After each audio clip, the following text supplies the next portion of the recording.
welcome to our podcast, Dr. Diaries Adventures to Ireland. I'm your host, Graham. The aim of this podcast is to showcase doctors' relocation journeys to Ireland. So whether you're a doctor interested in the move or just curious about life in Ireland, this is the podcast for you. Now, let's get into today's episode. Hello and welcome to the latest episode of Dr. Diaries Adventures to Ireland. Today we have Megan joining us. Thank you so much for coming onto the podcast, Megan. Tell us a little bit about you. Thanks for having me, Graham. Okay, well, obviously South African, if you can hear from my accent. I'm originally from Johannesburg, lived in Cape Town for 9 years before moving here last June. So we've been here nearly a year and a half with the whole family. I'm currently working in GP practice. I'm a trained family physician from South Africa. So a bit same, but different to the Irish GP training scheme. Family physicians work sort of in the more hospital setting can work in the hospital setting with a special interest in certain things and a lot in terms of health management. So we actually got in touch, when was it now? Probably 4 years ago, I think in 2020 in the heat of COVID. Yeah, whilst I was specializing. What a time to think about moving on to the opposite side of the world. I know. I think a lot of people considered it there that sort of helped us all take stock. And so I finished family medicine, specialized training in South Africa in 2020. Worked for a short while in the private sector in South Africa in a kind of a rehab setting, convalescence post-surgery and neurospinal rehab, and then started working towards coming over here once we had the registration sorted. Once I'd graduated that side, you connected me on with Shirley, who was amazing. Really, we had such a good connection with her. We used to make lunch boxes together while sending each other voice notes about life in Ireland, life in South Africa. And here we are now. I'm currently on the non-EU, or it's been rebranded now to the International Medical Graduate Training Scheme. That's an ICGP led scheme that helps experienced GPs from other countries, affords them ability to get specialist recognition here in Ireland. And there just wasn't a way for me to get specialist registration coming here, so I registered on the general register and then started the scheme. So I heard about the scheme. I think it was in the sort of first few points of contact with Shirley early last year. It came up on email and she sort of made me aware that if I was coming, I needed to be placed in a GP practice for 2 years anyways because of the critical skills visa sort of requirements. And she also knew my position about really wanting to try and make sure that I could get onto the specialist register. She suggested, getting onto this program. And that's the 2-year hyper speed training program versus the normal 4-year GP training program. That's right. Yeah. So they assume you'd have had that hospital experience in your training previously, and also that you are trained either in GP practice in the country that you've come from, or that you have at least 3 to 5 years experience as a GP. So they take that experience on board, which is really nice. You skip all the hospital rotations and you get settled into a rural placement, really anywhere in Ireland. We happen to be in the Midlands in Tullamore. We wanted to be an hour from Dublin at the most. So that was something that I gave sure. I said, sure, it can be anywhere, but it needs to be an hour from Dublin. Just, I don't know why. Not that we'd been to Ireland before that, but it just felt really important. I feel very flexible about it now. I think people should have an open mind. I think if I had been placed maybe in rural Kerry, that could have been fun too. Yeah. But we are very happy in Tullamore. Yeah, so the scheme has gone really well. We are a bit of a novel group going through the scheme. So I think the first group started in Feb last year. I would have started the scheme in June. So there have been a few things to iron out for the ICGP in terms of trying to make sure that we're going to get that specialist recognition. We've had a bit of a logbook that's needed to track with us. We've had a few courses we've needed to do along the way. None of it is particularly taxing. And I'd say it's not any more or even anything close to what would be expected of you in a university-based program, in terms of like a fellowship or anything. But you have to write 2 exams. So in addition to the courses and then the logbook, there's an MCQ exam called the CKT, which I wrote and passed in April. And then there's thank you. And the second part is the OSCE-based or consultation style in-person exam called the CCT, which I have just completed literally 3 days ago. So couldn't tell you if I've passed, but it felt like it went well. Great. And fingers crossed that goes your way. In South Africa, we say holding thumbs. Yes, holding thumbs. That's one of the SAFA phrases I've adopted too. Yeah. Yeah, I've had to stop holding thumbs and start crossing fingers. But yeah, so that's been the experience so far. What else? I was also getting a bit itchy in terms of health management, and had started looking into different programs here in Ireland. I have a sense that I like GP work, I really do, but that I'd love to be in a more hybrid role. Something, I think they term it a portfolio GP. You know how you'd be involved, you'd maybe be working in GP practice 3 or 4 days a week, but you might be, teaching with the university a day of the week, or you might be involved maybe in the hospital setting, outpatients, say with a special interest in maybe dermatology or something like that. I just kind of see myself trying to go a bit of a hybrid route. So it felt important to try and find a qualification or try to take part in a qualification that would help me stand out as somebody who can lead and manage in the space here. And so I actually applied for an HSE funded Masters in Healthcare and Leadership, and that just has started and gone underway now. So bit of a struggle this month trying to navigate both the EU scheme exam and the start of this, but the EU, non-EU scheme is kind of winding down now with the exams having been done. So I've just picked up a master's, and it's fully funded. I mean, I feel so blessed and really excited about that. So you didn't think you needed a break between the exams and jumping into a different master's? God, yeah, glutton for punishment, Megan. I don't know. I think anyone watching this will know my type. I don't know. So I think I think it's most doctors, isn't it? It's just this continuous life of exams and further accreditations and training. Sucker for punishment, honestly. Yeah. But look, it's very enjoyable. So we're having a good time about it, Yeah. And tell me this, outside of work, you moved across with your partner and your 2 kids. How have they, adjusted to that whole move? Kids like duck to water. They've just been amazing. Yeah. I was really anxious, and I'll share this with you, Graham, maybe because I don't know how many mixed race families you'd come across, but we have 2 adopted daughters, and they're African, so they're black and we're white, which in South Africa, in certain parts of South Africa, was really challenging, just because of the history that we'd had and sort of, a lot of upset with racial issues, with apartheid and that. So I was very, very anxious coming to Ireland, wondering if we'd fit in as a family or if we'd be stuck out, standing out like sore thumbs. But it's been absolutely amazing. The kids have just had such a good time. They just slipped right into the schooling system, very supportive schooling. One of our daughters has some learning difficulties and challenges, and it's been amazing. They've offered so much support. She's had an assessment done. They're, sort of made plans to sort of help her with extra lessons during class time. The race thing has just never come up, which is just such a pleasant surprise, and just such a lovely, something really lovely to say about the Irish is that they are really just so accepting and so kind. And, you'd have, bless them, like sweet old patients look at the family photo and say, "Oh, are those your children? Lovely, they're gorgeous. I mean, I can see the resemblance." You know what I mean? And you'd have to start, I know you shouldn't. Yeah.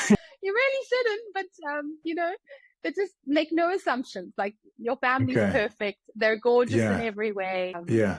So it's been really good, really positive from that perspective. Kids are doing well in school. They're way more involved in sport here, or tempted to be more involved in sport here, because there's just such an amazing culture of being active, and Sure. all the kids are stuck into GAA or stuck into some kind of club sport. Okay. So we So do run a which bit of a sport have taxi service. they? I was going to only ask that, yeah. And as Yeah. new to the dad game myself too, I'll be picking your brains in future years, Megan. But yeah, taxi and chef tends to be the job of parents in The those younger years. repertoire. But in terms of the sports that they've taken to, is there any in particular, or they're just trying their hand at everything? Yeah, so Kwanda, our eldest, she loved hockey in South Africa, so she's back into the hockey club, and the youngest one, she's into basketball and gymnastics. Very good. And then what's really nice is they have these holiday clubs. So every holiday club, they just kind of try something new. And then you've got to add that to the, you know what I mean? So we've Yeah. done a season of drama, and we've done some really cool things, some adventuring, kind of like mountaineering or a little bit of adventuring things as well. So it's been really good. Okay. That's amazing, and Yeah.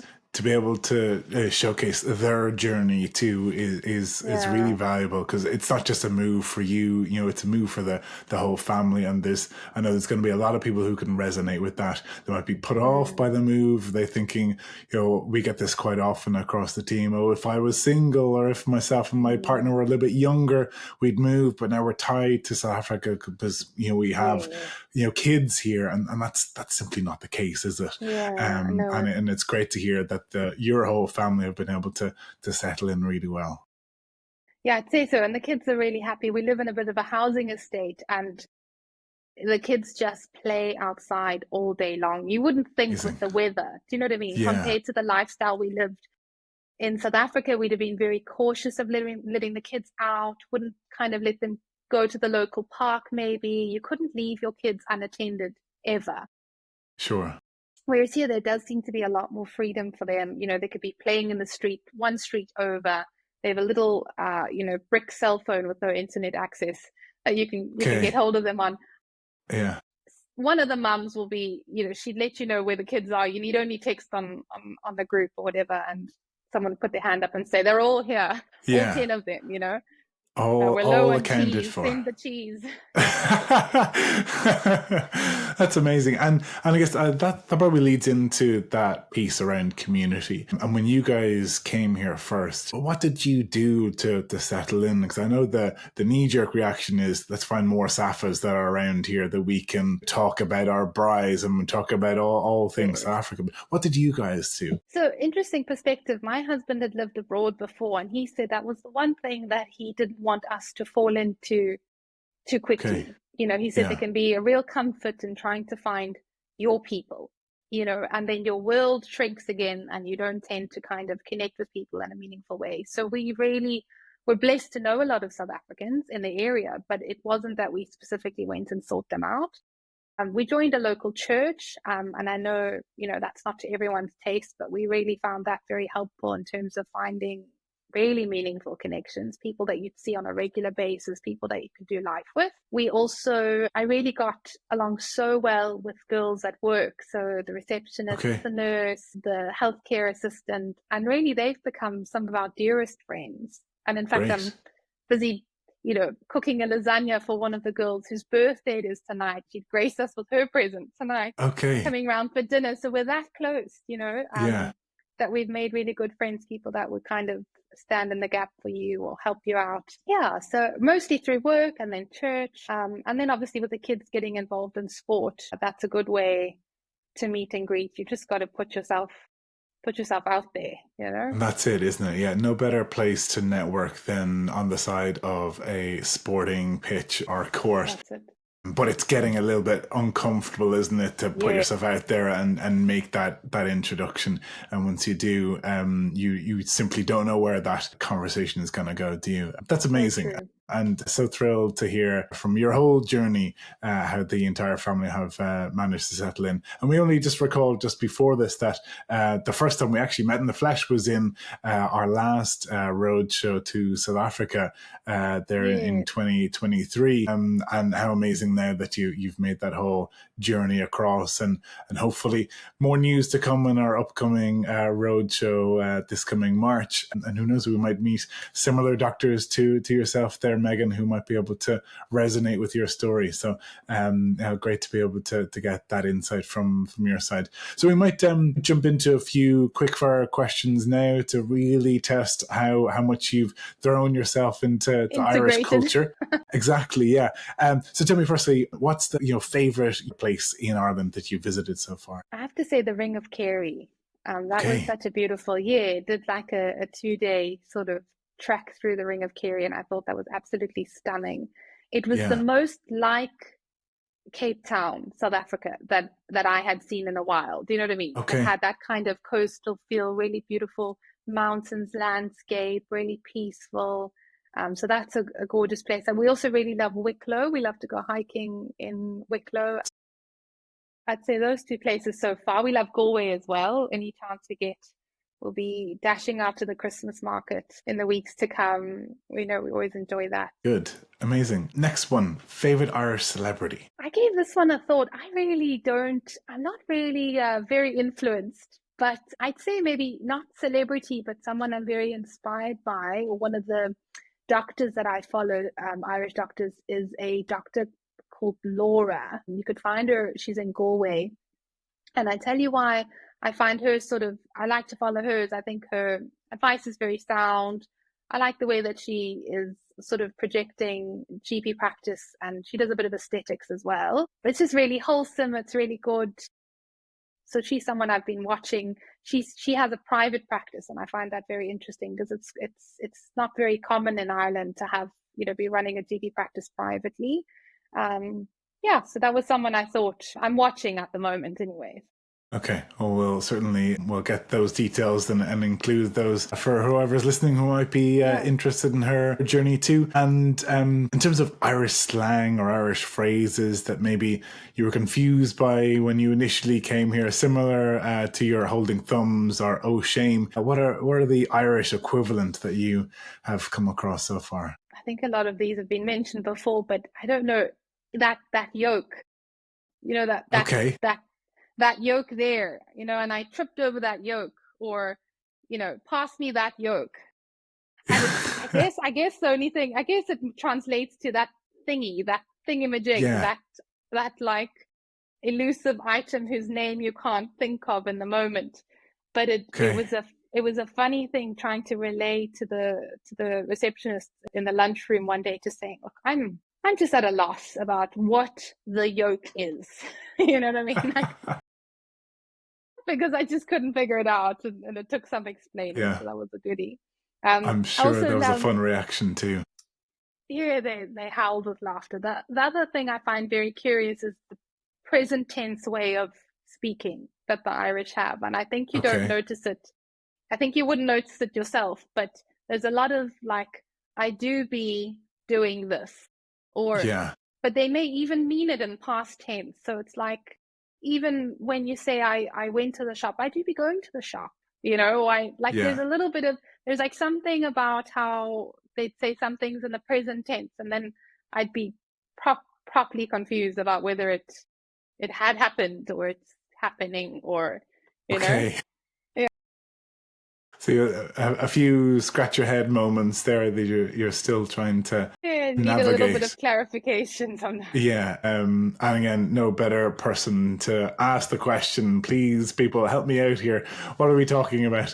Amazing, great stuff. And I guess next one is, what's that home comfort? I know there's multiple South African shops here and South African treat suppliers here, but what's your home comfort that you have on your wish list that you have family send over, or whenever they're visiting that you ask them to stock up in their suitcases? We really love tennis biscuits. So they're like a coconut-based tea biscuit that South Africans love to dunk a biscuit. We love to dunk a rusk or a biscuit. It dunks very well, but you've got to be very quick, otherwise it just turns to mush. I really Okay. miss those. But I've recently found an Irish equivalent. I just can't think of the name, but I'll come back to you. One of the girls at work tasted a packet of biscuits, the tennis biscuits I brought back, and they said, "Oh no, we've got something just like this." So that's actually Okay. what I found, that there are so many equivalents or something close to what you love here as well, or you kind of get on board with trying new treats that I Yeah. actually miss very little, to be honest. But yeah, if anything, the tennis biscuits. Amazing. We'll have to keep an eye out for them. And just back to you then on this whole journey that you've gone on, and obviously you've thought about moving here for a number of years, and the logistics involved in it, both professionally and for the family. How have you found that you've changed now that you've finally made the move? I think the biggest change, or the biggest positive for us as a family, has just been the improvement in my quality of life, and for the family in terms of being more available. I definitely worked excessive hours in South Africa. I was on call after hours, either in person or available telephonically, but usually 4 weekends out of 4. And it's been really so divine to come into general practice where working a 4-day work week is very normal. So I work 4 days a week. I finish at a reasonable hour at 5 p.m. and I don't touch the work again until the next day. And that's a huge change. It's been good for the family. It's been good for work-life balance, finding time to exercise, finding time to do hobbies. I mean, I don't know when last I'd read a book before we moved, and I think I read Okay. 40 books last year. So, Wow. so Okay. yeah, And the with later two part of kids, life, how yeah. did you fit that in, Megan? I don't know, but you, like you said, you've gotten a bit more time back. Yeah, a lot of time back. And yeah, I think with all the shift work, years past in South Africa, sleep can be tough early hours. So I tend to Yeah. read. Yeah, but look, it's grand. I'm delighted. We're It's really happy. And look, that work life balance piece is really crucial, because the number of doctors, not only from South Africa but from other parts across Europe and even the UK, closer to home, when we tell them whether they're a GP or a hospital doctor, and max, your best week, max you're looking at as a hospital doctor 40 hours, or the possibility as a GP doing 4 days a week. Some are Yeah. coming to us saying that sounds like I'm taking a part-time job, I know which it is sounds too just good to be true. Yeah. wild. Absolutely. But now, thanks to you for sharing that is very much a reality. And Mm, now you have extra time to do whatever you want, whether it is your hobbies, whether it's spend time with family, whether it is doing nothing at all. You have that mm, time back. yeah. I don't think you can really put a price on that, can you? That's it. You can't. You really can't. Yeah. It's been super. It's been the best part of moving, is just Yeah. having that family time back. Amazing. We're going Mm, to finish up on one last piece, and that is anyone who might be listening, who might be, a little bit unsure about the move or would love a bit of advice. What one piece of advice would you give to them? I think just have an open mind. I think part of our journey to moving, I really obviously wanted to get into the EU program, non-EU scheme, sorry. And we had an idea of where we thought we'd like to live. And we thought, Wicklow might have been the place, or, close to Dublin may have been the spot. And there were some logistical things to do with the program that forced me to be a little bit more rural. But, and I think on landing, we were hesitant. We weren't sure. We didn't know if we were going to, integrate well. But just have an open mind. The people are so warm. It's been such a positive experience. We absolutely love where we live now, and we wouldn't change it for anything. And I think if you're not open minded, if you're not kind of, if you can't go with the flow, you're going to find that hard. So just give it a go, I'd say.